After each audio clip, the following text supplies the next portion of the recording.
Hey guys, welcome back to the channel. Welcome back to the Retro Wrestling Room. We have a very, very special guest on the show today. It is why I had to pick out the blue t-shirt for today. We have the former ECW and WWF star. We have the Blue Meanie on the show today. How's it going, my friend? Hey, how's it going, my friend? Thank you for having me. I'm excited to be here. No problem at all. I'm so glad to have you on the show. First off, I got to say congratulations on all the success that you've had with your brilliant podcast, The Mind of Thank you. Meanie. You've been doing it for about 5 years now. Is that right? It's Yeah, it probably over started. that now. Yeah, sorry, I didn't mean to step on your words there, No but problem. it's been going on for about 5 years now. It's something that's it's almost like therapy in a way, where me and my co-host Adam Bernard get together and whatever when he says, "Meanie, what's on your mind?" I just start talking, and sometimes we talk about wrestling. Sometimes we talk about music. Sometimes we talk about sports or whatever happens. But what I like about it is there's no pressure to just be wrestling because there's a million wrestling podcasts. Of course. But and there's God bless them. Podcasting is hard. People don't realize how hard podcasting is. But just to be able to connect with people on different levels.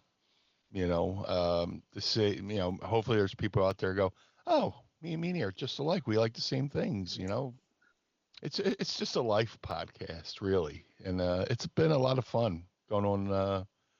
We just did our 276 episode. Wow. So yeah, it's been a journey, but it's been fun. What made you first start up the podcast? People kept telling me I should have a podcast. There you go. Because yeah, I just being friendly with on social media, well, I was doing online stuff before it was called social media.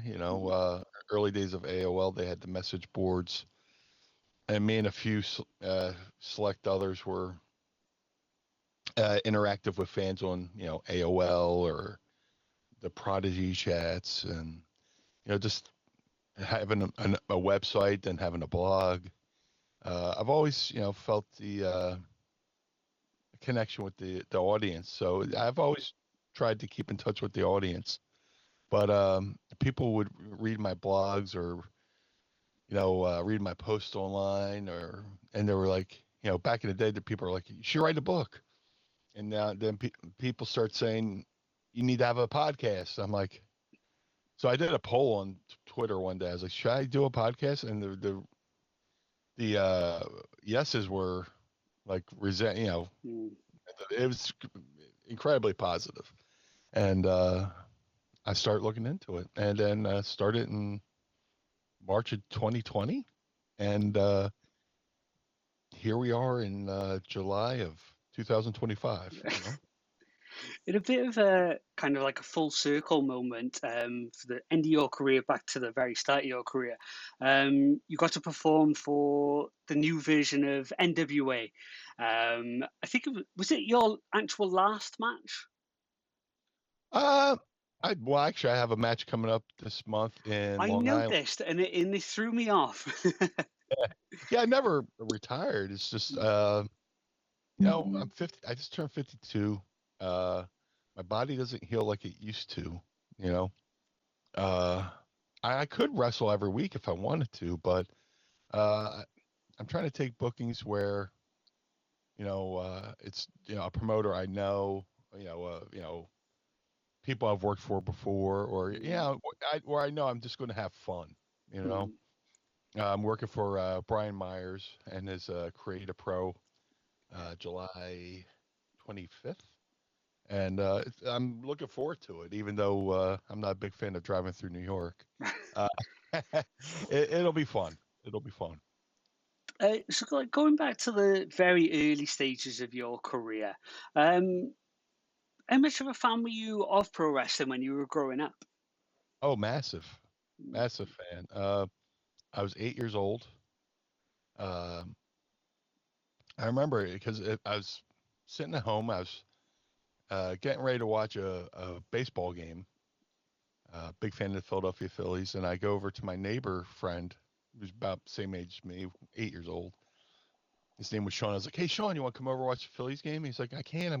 I'm going to watch wrestling." I was like, "What's wrestling?" And he's like, "Come over and watch it." I was like, "Nah, come over to my house and watch it. We're next door." He came over, we watched it, and I couldn't believe what I was watching. And I was like, "This is amazing." And from that point on, it was early WWF.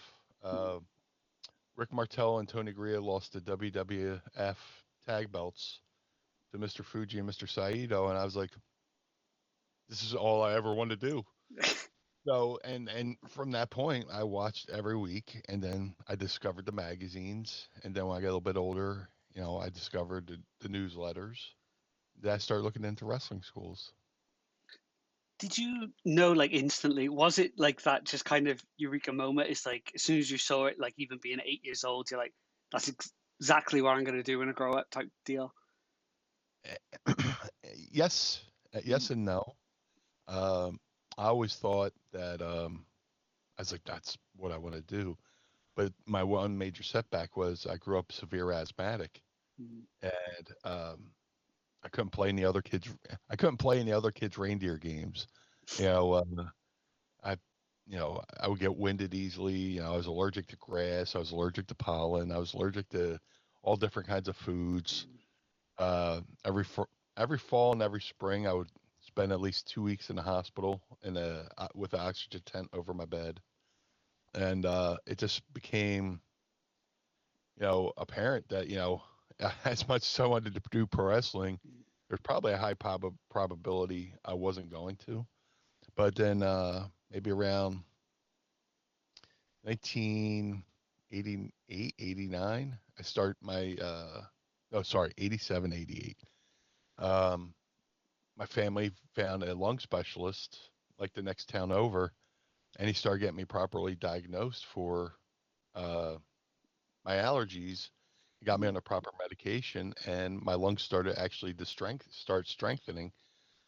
So around time when I went to high school, I could play some sports. I couldn't play football because I was allergic to grass, which is a cruel irony because I love football. Mm.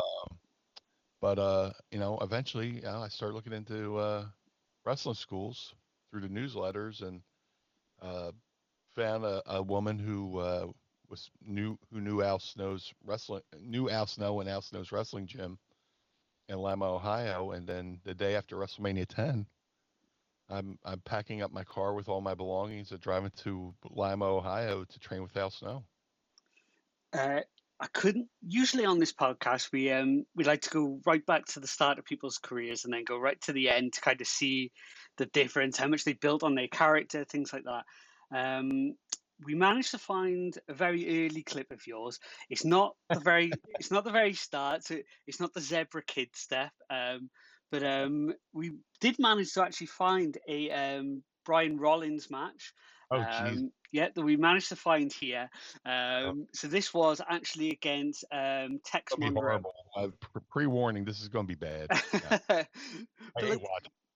so when you go back, like if you do like see something like this, what was it like? Because this would have been, say, like year one, year two of your career, something like that. Oh, this is year one. Mm. This is year one. Uh, oh my God. The weird undercard of Cactus Jack was in the main event. Mm. Um, but this was year one. Um, I was at Al's school, and this was for Norm Connors. Norm uh, was one of the first promoters outside of Al Snow's bubble that actually Mm. started using me. And we were on the show, and I'm trying to think of all the details. But yeah, this is like a couple months before I moved back to Philadelphia. Mm. I lived with Al for a little bit, and Al said, "Hey, you've been here for a year. It's time to go back to go back home and Mm. learn how to promote yourself and all that stuff." So I moved back from Philly to um, Atlantic. I mean, I moved back from Ohio to Atlantic City, where we were at the time, And then, when I moved to Atlantic City, we ended up moving back to Philly, which was perfect for me because, I ended up living like a couple of minutes from the ECW arena. I'm still going to ECW shows, and eventually I started doing independents with. I did 3 independent shows, one in Maryland, West Virginia, and back to Pittsburgh for Norm. Mm. And I ran into Raven and Stevie Richards, and they took a liking to me. And then they asked me if I wanted to be a part of.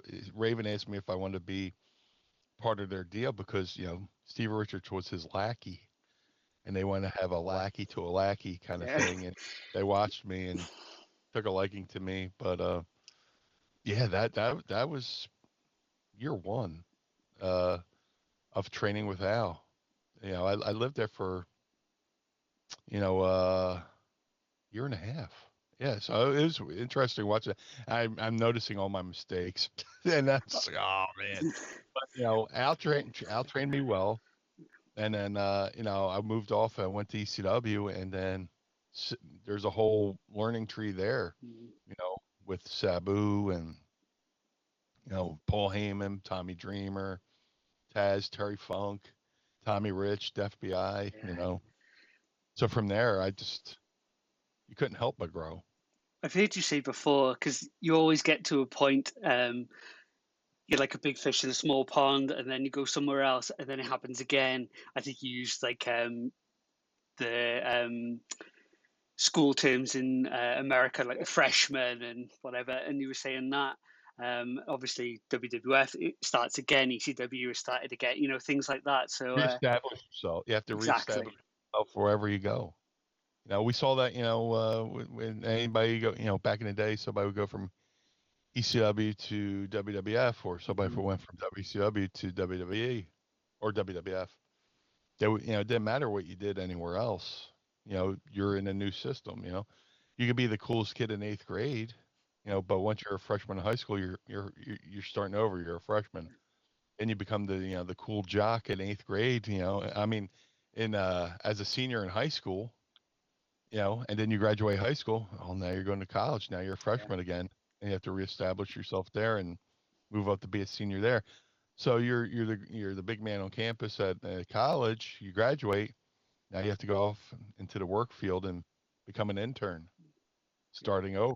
Work your way up those ranks too. So that's how wrestling is. It's it might be a little bit different now because the whole world is so much more connected than it was when I started. Mm, When I wanted to try to get work, I would have to send out VHS tapes and yeah, of course.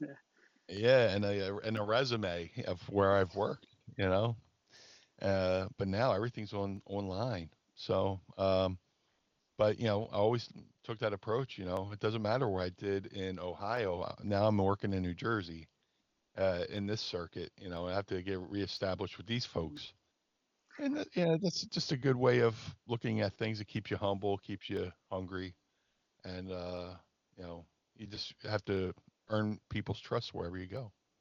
I guess it can be kind of a blessing and a curse the way the world is now, especially with wrestling, because like on the podcast we've had a few people who were in their first few years of wrestling, um, but like they're putting out these promo videos, they're putting out pictures and everything, and everybody kind of sees it.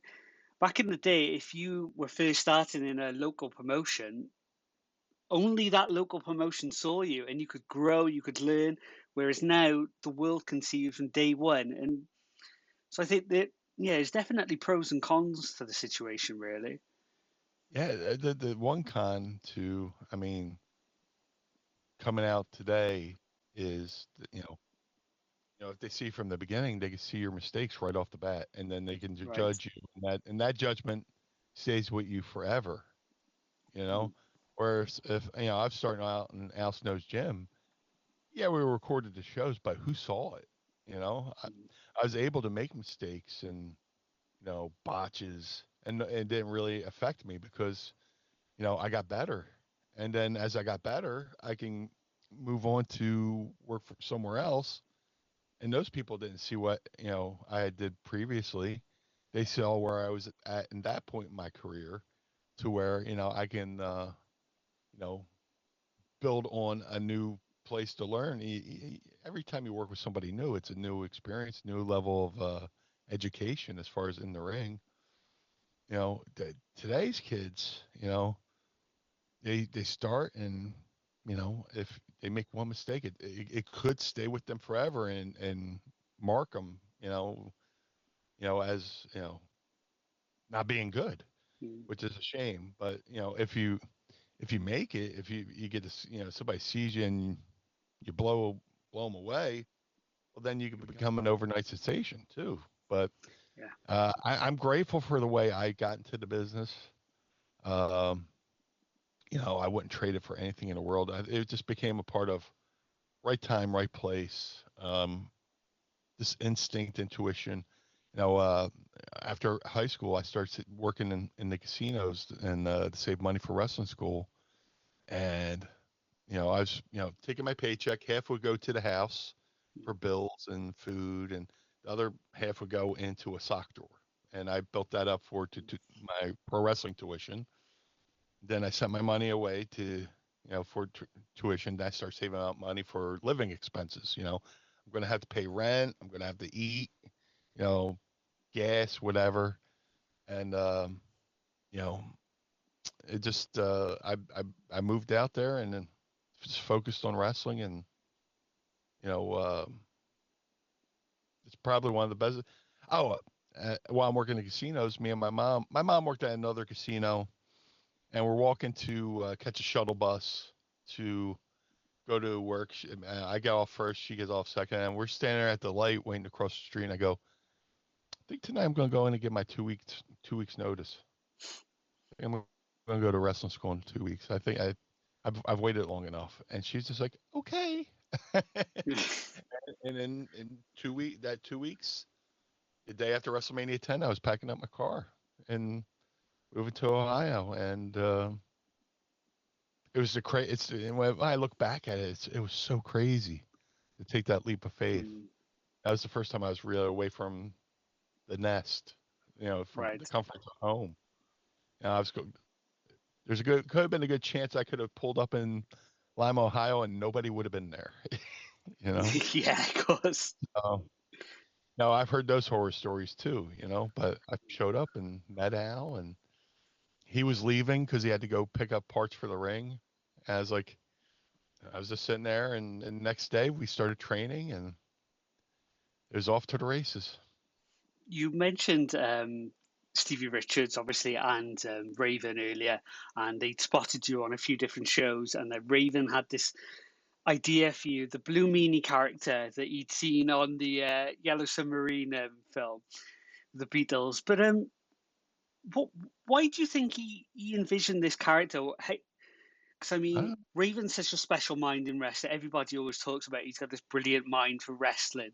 Um, why do you think he kind of focused on that? How did he see that, do you think? it's a great question.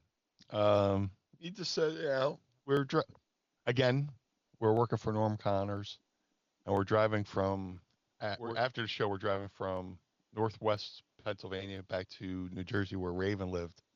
And we're driving through a blizzard.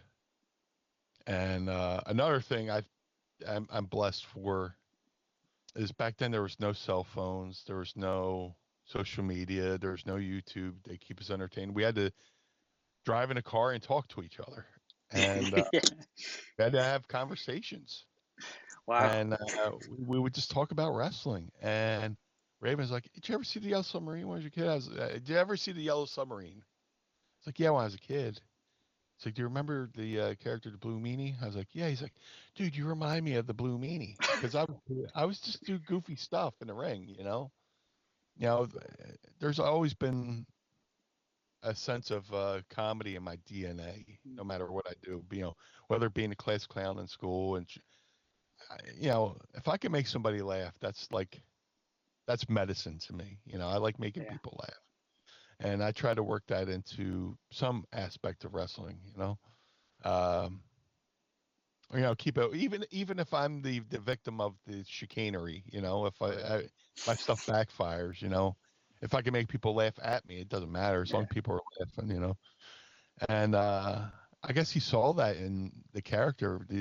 the Blue Meanie from the El Submarine. So we get to his house, and we go to the local Blockbuster. We rent the movie when they open. And we wait for them to open. Go, right at 9 a.m. or whatever.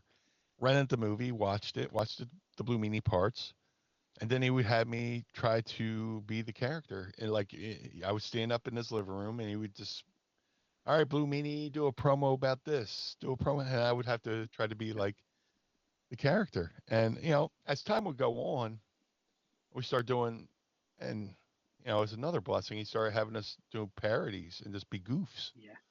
And the more I did the Blue Meanie character, the more of myself that came out in the into the character. It went from being what he wanted, eventually it morphed into basically who I am. It was a mixture of what the character was and who I am. Like this 60-40 split of me versus the character he wanted. And it just grew into this thing. It had a life of its own. And you know, again, I'm grateful for the time for that era of which I broke in. Like we could see some clips here from the ECW days. Like Blues of '98, yeah. yeah, like you mentioned about the mimicking different wrestlers and different characters. I think you did like the fabulous ones. Well, there we go. And things like Kiss and things. And then just on one night, you decided to do the BWO, this NWO kind of parody. Was there any inkling at all that it was just going to take off like it did? It's like I always credit wrestling fans for noticing things I forget about. Because and I think a lot of wrestlers go through this too, where a fan will remind us or show something we did and we have no recollection that we did it. Right. And I just had that recently. Somebody was like, "Oh, this show is from 1999 in Delaware." You put a headlock on me for a photo op, and showed me the photo. I was like, "Bro, I have no recollection of this show whatsoever." It's like I'm looking at me, but I know that's me, but Mm. is that me? I don't know. Just but I'm sorry, what was the question again? How we were talking about the BWO, and when you kind of mimicked the NWO, did you expect Okay. it to blossom into this huge thing? Yeah, you just we have pro wrestlers have tunnel vision. Mm. They do the show and then they're on to the next show. Whereas fans have time to sit there, watch the show, digest the show, talk about the show with other fans, Mm. and then once the show airs on TV, they watch it again. Where we did the thing, we're on to the next thing. And did I know it was going to take off? I don't know. Not maybe not at the time, but I know when we came back when we came back, we would do parodies and we come back and people give us feedback. But the BWO, I thought our biggest one at the time was when we did Kiss. Right. Came out as Kiss. I was like, that was amazing. Yeah. Oh, if you watch a Kiss parody, you look off to the left hand side. There's a young kid in an orange shirt holding up a sign. That's a young Tony Khan from AEW. And Wow. I was like, the Kiss parody is our biggest one. But then we go do the BWO.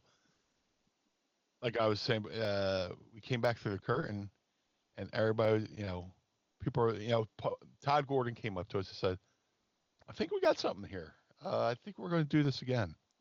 And we started doing it around the house show loop, and then this came out with the shirts, and the shirts became like one of the highest selling shirts in ECW. Maybe second behind the ECW shirt. We would talk to the merchant, people selling the merchandise. They're like, yeah, we're selling like 200, 300 of these shirts a night. It's like, all right. So it wasn't until like we came back through the curtain that one night, when it debuted, that it was the first time somebody was like, I think we'll do that again. You know, Mm. we have been doing the other ones around the loop, but you just do it around the loop and then it just dies off. But that was the first one where we were like, yeah, this one has like some staying power. And now here we are, 2025, and people you'll still see a BWO shirt pop up on someone's TV. And anytime it seems like there's any time an AEW show in Newark, there's 3 guys who show up Yeah, dressed yeah, we know. And like my friends who always go to the AEW shows send me photos. I'm like, dude, that's amazing. Go up to them and tell them I said thank you, yeah. please.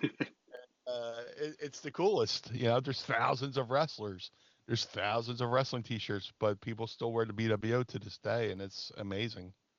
Something that kind of came out of nowhere. I think it really surprised all wrestling fans at the time was the night that ECW invaded Raw. Because as fans just had no idea that this was going to happen. It kind of came from nowhere for us. Um, and you're actually in one of the highest rated segments on the show as well. Um, it was such an amazing show. What are some of your like memories from that night, and how how long before the show did you realize you were going to be part of this show? I knew I was going to be a part of the show. Uh, at least that weekend, the weekend leading up to it. The week before, if you watch, they set it up where Jerry Lawler, there's a fan in the crowd with the ECW sign behind Yeah, Lawler. He rips it up, and then he says something about ECW. Paul Heyman calls in to the show on live TV, and Jerry Lawler goes, Paul Heyman says he's going to show up, with some wrestlers, and Lawler goes, "Who are you going to bring? The Blue Meanie?" And I'm like, I'm sitting in my home, like, did he just say my name? It's like, again, my life's the most bizarre life. And then we were in that weekend. We were in Jim Thorpe, and Paul pulled us aside to say, "Hey, you're booked this Monday for Raw." I was like, okay. And then we all planned to get together. We all that day we all met up at Raven's house. We all loaded into a car. We all drove to New York. We met up at Tommy Dreamer's house. And then from Tommy Dreamer's house, we had a convoy down to the Manhattan Center in New York. And it was just, we all had, at the time we had all just got ECW jackets. So we're walking in like the visiting football team, and we go to walk into the building, and there's a line of fans already outside the Manhattan Center waiting to get in. And this is like in the morning, like early, maybe 11 a.m. to noon. I was like, wow, this is awesome. And we walk in, and we go up, we set up, we sign in, and uh, it seemed like felt like they were ribbing us at first, because they're like, "Oh yeah, your dressing room's up this flight of steps here," and we go up, and there's no dressing rooms, and somebody goes, the ribs are starting, they're ribbing us already. So we find out the dressing rooms, put our bags in, and then I was like, I walk around, I introduce myself to all the WWF talent. The ones I remember the most are the Godwins, because they were so awesome. They were very inviting. Met Crush, met I think Adamon was there. I'm not sure. We met a bunch of the talent, and they have catering, and the story. That's the big rib. I wasn't booked. I sat in catering, so we went to catering. That's what people say now, but yeah, we had booked catering. We went to booked catering, and Dreamer walks up to me and goes, "Meanie." I was like, "What?" He goes, "I can't keep my game face on." I was like, "Why? What are you talking about?" He's like, "They have cheesecake." I'm like, "Oh, just typical Tommy." I love Tommy Dreamer to death. And that night, we planned it out, and the big thing was, this is pretty sure this is my first time doing live TV. ECW, we had the comfort of recording, and then they edit, and then they put it out. But now you got to deal with time cues and commercial breaks, and if you mess up, that's it. It's out there for the world to see. So I remember the nerves just strictly for that. Just I was good. My cardio was okay. It was good, but for some reason, the nerves of just being alive and hitting every time cue or whatever, I was I was blown up from nerves. And the cool thing was we didn't even come through the entrance. We came through the crowd and come through the crowd, and people are just grabbing onto you and patting you on the back, and you get over the rail. And if you watch me get over the rail, I kind of struggle a little bit because I'm trying not to kick fans in the face, because I do the belly thing where I lean on my belly and just kick my legs over, and you see me just like pull the shirt because people are pulling at me, and I start tossing the shirts into the crowd, and the crowd's just going nuts. And Stevie kind of gives me a little push to get by me, and that's the big rib for the next week. Like, did you see Stevie push Meanie out of the way? It's harmless stuff. But yeah, you said that the funniest part. You said that was the highest rated segment of the show. Another unique moment of that our segment as the BWO on Raw was it was Vince McMahon's first public announcement of the NWO. He said the BWO, not to be confused with the clothing line NWO. So the BWO was a vehicle for Vince to go boom boom boom boom and punch, give him a couple shots. It's like the BWO, not to be confused with the clothing line WO. And I just recently rewatched that episode, and at the end of the show, there's that segment where Paul and Lawler get into it, and for some reason, Vince brings up my name. He says to Lawler, "I'll bring the Blue Meanie out here," or something like that. And I'm like, why does my name keep coming up? There's Dreamer, there's Ted, they're picking me. And I'm like, this is great. I mean, I'll take it. But it was such a cool night, and again, right time, right place, right timeline, the thank God there was no butterfly effect that took me into a different timeline somewhere else. I think it worked out just how I needed it to be, Somebody else who made I was said like I was making a pun there. I didn't mean to. Made a big splash that night was Sabu, jumping off the Raw sign.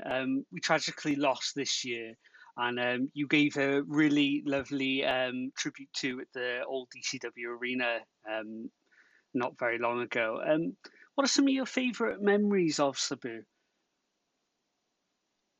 My God, see him for the first time on ECW TV.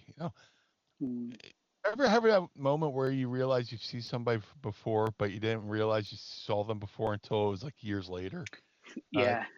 Sabu had made an appearance for the Tri-State Wrestling Alliance, which was the precursor to ECW. He was in a Battle Royal.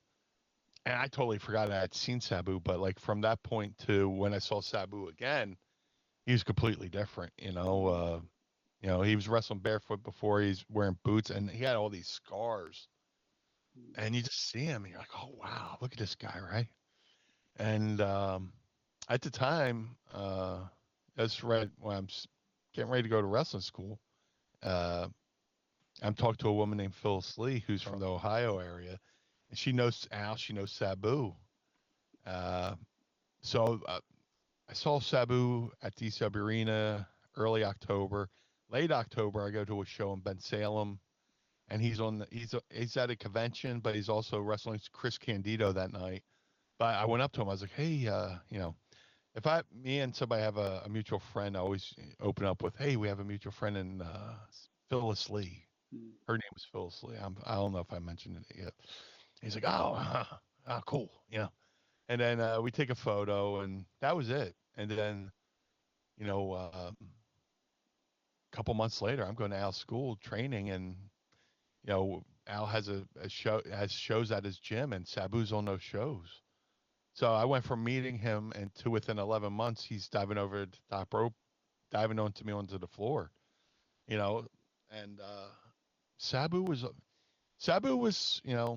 a product of Chic, very traditional, very, old school, very closed off if he didn't know you.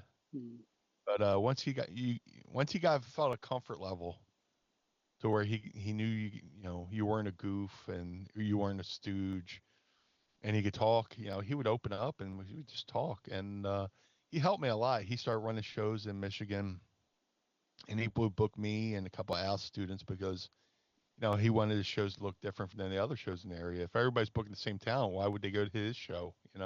Right. When they could just go to so and so show. So he would book me and a couple of Al students, and from there, I would get little lessons from him. Hey, next time do this, next time do that. And it was a great learning experience. And then once I get into ECW, he comes back to ECW on the night I debut. I'm sitting in a crowd with strict instructions: don't sell for anybody but Stevie Richards. And don't you know, one of the first segments is Sabu's return, and I got to sit there like a lump, not no emotion, just like this. I'm sitting there like a grumpy cat. I'm just like, and if you go back and watch it, look to the bottom right hand side of the screen, and I'm just sitting there emotionless. And then Stevie comes out, and I'm Papa for him, and that's how that happened. But then a couple months later, Stevie's wrestling Sabu. I'm in the corner, and Sabu was very giving with what he he let Stevie do, and he let me do during the course of the match, and you know, he was always there, just a constant. Somewhere in my life, he was doing his thing, and I was doing my thing, and we ended up on so many shows together. It was like it was meant to be. And you know, the last time I saw him was at the ECW Arena 2 weeks before he passed, and I'm glad I got to see him and give him a hug and tell him I love him. Just you know. It hit hard, because I love the man. I know the man, but when I saw him, he looked great. He looked like Sabu. He sounded like Sabu, and that's why it was such a sucker punch when it happened. Just a sucker punch and a gut punch all at the same time. High low. But the best thing we could do is just carry his torch forward and tell people the greatness of Sabu, even though he refused to take credit for anything. I would see him. I'd be like, "Hey, man, thank you for everything you did for me." He's like, "No, no, no, no, no. You did the work." I'm like, "Yeah, but you gave me a platform to do the work." So he gave more to the wrestling business than he got in return, and I'm just glad I was privileged, that I was asked to speak at his memorial service at the ECW Arena. It was a lovely tribute. If people haven't Thank you. seen it yet, it was really, really thoughtful and really meaningful, and yeah, it was a beautiful, beautiful tribute. He's one of those wrestlers that, even if we don't realize, he's going to be remembered because he was just so innovative.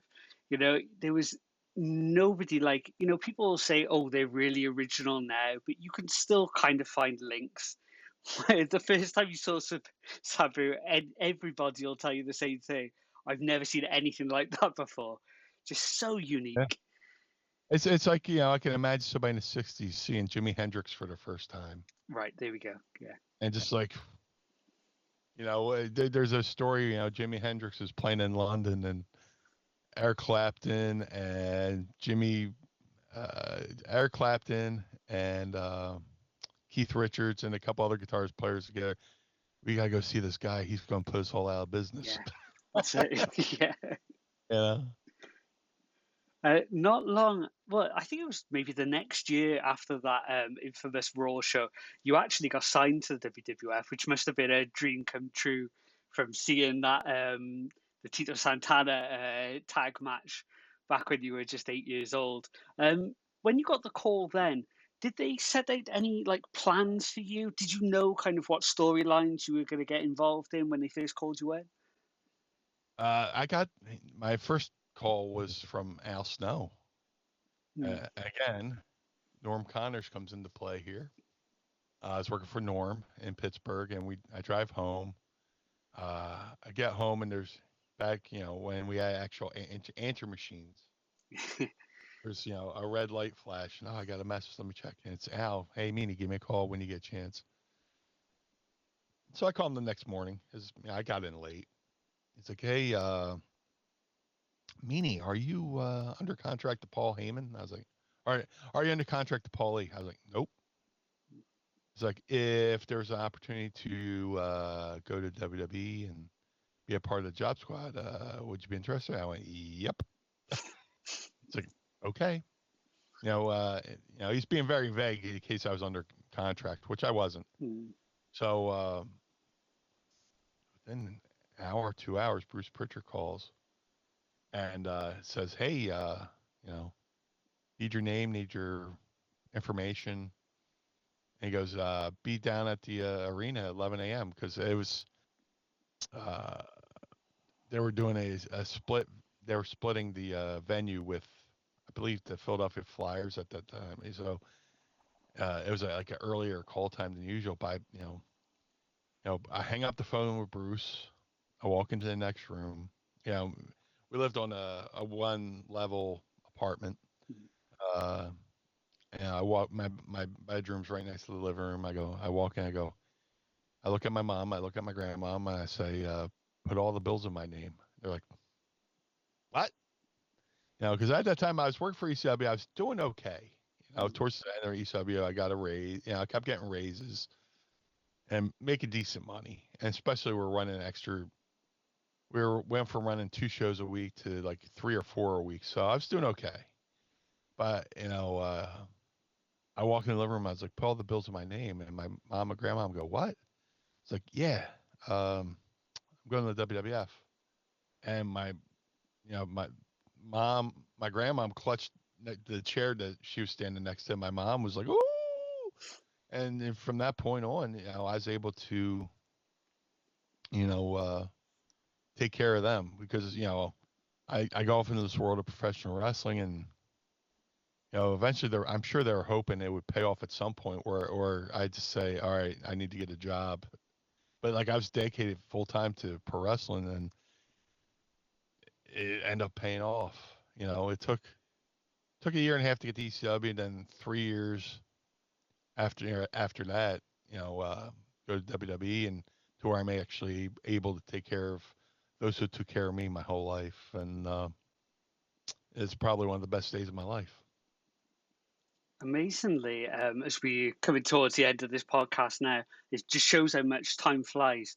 We're actually we passed the 20th anniversary of that special ECW reunion weekend where we had the Hardcore Homecoming show on the Friday and then the One Night Stand show on the Sunday. What were your feelings like going in before I asked obvious questions about that weekend? What were your thoughts and feelings kind of going into that weekend? I mean, you start hearing rumblings of a reunion, WWF doing a reunion, and you're like, ooh, I hope they call. But then I'm friends with Jeremy Borash, and they start putting together the one for the Friday for One Night Stand. I got invited to do that, and they start doing. They were also doing at the time leading up to all this, WWE had done the Rise and Fall of ECW, which ended up being the top selling DVD that year for WWE, second behind maybe WrestleMania. And so Borash starts doing his companion piece to that, called Forever Hardcore. Right. So I get interviewed for that, and I get booked for Hardcore Reunion. And then eventually WWE calls. They just didn't have my number. That's why it took so long. I got booked 2 weeks before One Night Stand. I was like, we're like, Meanie, we've been trying to reach you.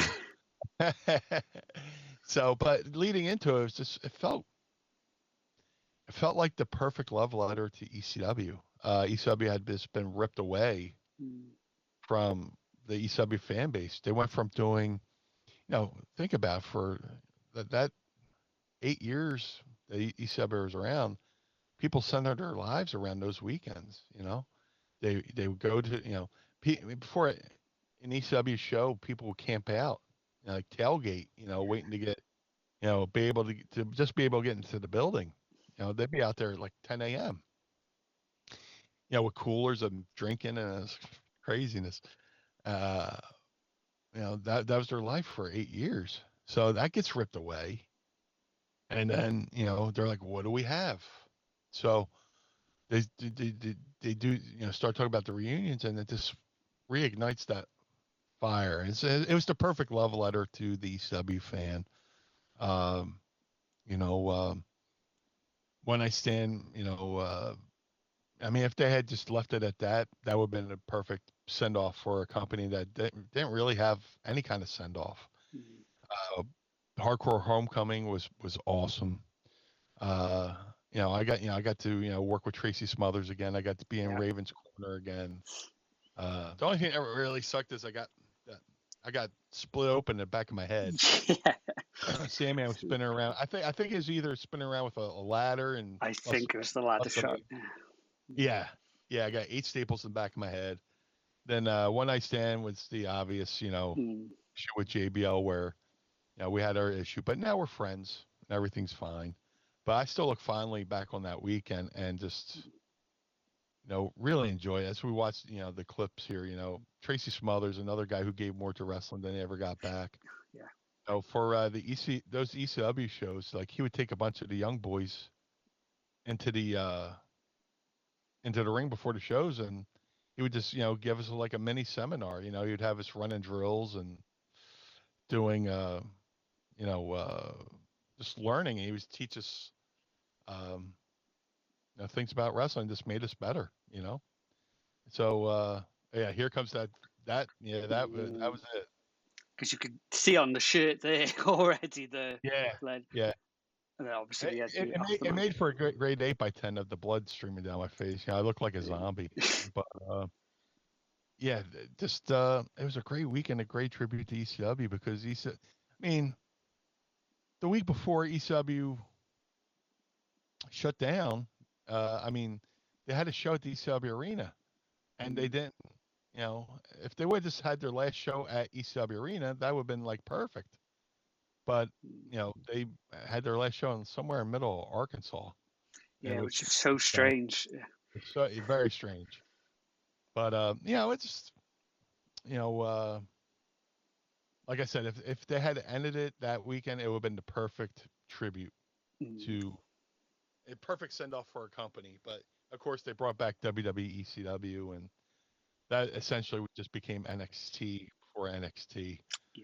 Which is fine, but it just I always say the second ECW, the WWE ECW, was like the movie Wayne's World, where Wayne and Garth sell their shows to Noah's Arcade, and they go the first taping after they sell the show, and they're walking in, and Garth goes, "This is Wayne's basement, but this isn't Wayne's basement." It's all polished, and it's just that's the cool thing about ECW. It felt like something felt like you're watching something you weren't supposed to be watching. Like a snuff film or something. I don't know. or when you're a kid, waiting for the dirty channels to come on, But ECW was just that, kids. I know people said, I used to have to wait for my parents to go to sleep so I could listen to my Richard Pryor records or my George Carlin records. That's what you watch it, and if you found somebody out in the crowd wearing ECW shirt, wearing an ECW shirt, it's kind of like Fight Club. You're like looking at each other like, hey, what's up? So many friendships were made through ECW. There's families made out of ECW. ECW just brought all these like-minded people together. We were a band of misfits. And I think the fans recognized that, and maybe some of the fans felt like misfits for liking wrestling because as much as I love wrestling, it's never been the cool thing to do. Maybe twice in my life it was the cool thing to do during the Hogan era, the Attitude era. But the rest of the time, you're having to defend your love for professional wrestling. So it's like, oh, you watch that thing that's fake? I was like, oh, well, what's your favorite movie? Oh, I like The Godfather. Yeah. The Godfather's fake. The Godfather's not real, and you enjoy it. How weird is that? Look at you. Dude, my whole life I've fallen in love with things I have to defend all the time, whether it's my love for professional wrestling or, my love for the band Van Halen, where people are like, so Dave, do you like Sammy or do you like Dave? I Yeah, was like, Eddie Van Halen, just we have the best guitar player in the world. I don't care who's singing, so there we go. that's my tangent. Yeah, no, no, thank you so much for coming on the show today. It's been an Oh, absolute privilege for you to come on. There's so many things I wanted to ask you. It's hard to cram a career into such a short time, but hopefully we can do it again one day. Want to do a bonus question since I enjoyed myself? You got one more thing you wanted to ask that you didn't get a chance to ask? Yeah, of course. If you don't mind, that'd be lovely. Yeah, There's yeah. one thing I want to ask you about, and it was something I was a fan of at the time, but I know you've got maybe some happy thoughts to do with it, but maybe some not so great thoughts. And it was the company that you started up, 3PW, Yeah. which has kind of had this own unique kind of fan base online as well at the time. What are some of your favorite memories from 3PW? Uh, I loved 3PW like it was a kid, but it was the kid I really wasn't expecting. And then there's things behind the scenes that happened that I really don't talk about just Yeah. because for my own mental health. Mhm. But do I regret 3PW? Absolutely not. Um, Again, it was kind of like ECW. People centered their lives around those shows, and a lot of friendships came out of those shows. But behind the scenes, there was a lot of stuff going on uh, that I wasn't privy to without going into detail. But there's friendships I made through those shows. So, guys like CJ O'Doyle, Matt Stryker, Rob Echoes, who's Robert Stone now in WWE, working tagging with Roadkill. Mm. Uh, you know, Damian Adams, who's going on to train a bunch of great wrestlers. Hopefully I mentioned Matt Stryker. Matt Stryker was doing in 3PW. Matt Stryker was doing all the parodies. I think we had a tag team battle royal, and we did the Mick Foley thing where him and Rob Echoes would get eliminated, and they would come back as a different. Right. Yeah, the one time they came back, they came in as themselves, then they got eliminated. They came out as the Bushwhackers, then they came out as the Road Warriors, and the pop got bigger each and every time. Those are the moments I cherish. Mm. Working with Todd Gordon again, so many great things, and people still bring it up to me to this day. 3PW. Even though it only had, we only ran a handful of shows. When you think about it, we Mm. did once a month for 3 or 4 years. Um, it was fun, but it was stressful. Uh, you know, Once the show is over and you get to, sit back and recap it and have a good time and go, oh man, we actually pulled that one off, huh? But it makes me admire people who run shows even more. And anytime I do a show now as a talent, I try to be mindful of what a promoter's going through. Right. Before that, I would do shows and go out, wrestle, this, that, and the other thing. But then I start doing shows. I'm like, oh man, gotta make flyers, gotta print tickets, gotta thank God, Todd booked the talent. Um, but man, it was a good time. It was a good time. Stressful. Took years off my life, but you know, no regrets. Before You you know, went, sometimes you have to go to the borrow a line from the movie Vanilla Sky. mm, Sometimes you have to experience the bitter to appreciate the sweet. And I went through a lot of bitter, but mm, like I'm I'm in a better place.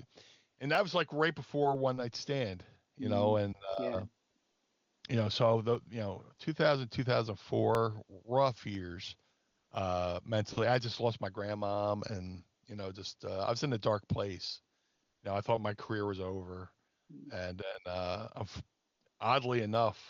whatever happened at One Night Stand between me and JBL was kind of like I had a silver lining on it, that people took interest in me again and wanted to book me and gave me a second act in my career, to where here I am in 2025 still doing stuff, being part of video games and getting action figures Yeah, and doing yeah, conventions and all the stuff I wish I could have done at the end of my WWE run, but I got blindsided when ECW and WCW shut down, because the whole marketplace got inundated with talent, But 3PW, no regrets, but there's a lot of things that wish could have went better. mm, And I wish I had the benefit of 2020 vision at the time, but I was just in such a bad headspace that but like I said, the one night stand thing, as bad as people think it was, and it sucked, really pulled me out of a dark space, mm. to where I saw where people. Sometimes it takes something shitty to happen to you for you to see who really appreciates you Yeah, and of cares course. for you. So, you know, if I could end it on that note, sometimes you have to taste the bitter to appreciate the sweet. And right, my life's been sweet for the last 25 years. So And like you said, all these new action figures from, I think yeah, Cella put out the toy. I've got a couple of those action figures. I think thank there you. was one in the white shirt, one in the BWO shirt. You've got to get them both, of course. Uh, and obviously the Retromania game, which I saw today, they're actually adding more characters as well. So that's We did it by Randy Savage. another reason to get the game and continue playing it. But Yeah, yeah. Meanie, thank you so much for coming on today. Is there anything you want to promote that you got coming up in the next few months? Anything at all? If you want to, follow me, follow the Blue Meanie, follow me on all forms of social media. Uh, I still call it Twitter, So do I. Instagram, Yeah. uh, Twitter, Instagram, Facebook at Blue Meanie BWO on all forms of social media. If you would like to support the Blue Meanie, go to prowrestlingtees.com/Blue Meanie. Get yourself a BWO t-shirt. If you would like to check out my podcast, Mind of the Meanie, drops every Monday morning, where me and Adam Bernard talk about everything: music, movie, sports, and I got tons of useless knowledge in this brain. But uh, yeah, and then for shows, just follow me on social media. I'll be plugging my shows on social media. So, but this has been a pleasure. Oh, brilliant. Thank you so much. Stay on the line. We'll do a proper goodbye in a moment as well as we wrap this show up here today. Guys, another amazing interview on the show. You can see how much I'm smiling. This one definitely meant a lot to me, being a big ECW fan back in the day. Meanie was always one of those people that always managed to put a smile on your face, whether it was in WWF or ECW. Always managed to make you smile. So if you're having a bad time, you put on a Blue Meanie segment and it always picked you straight back up. But guys, thank you so much for watching again. Please leave a like and subscribe to the channel. We're up to 3,753 now. Unbelievable. Hopefully we got some more interviews and things like that coming up for you soon. But as always, look after yourself, guys, and we'll see you soon. Bye, guys.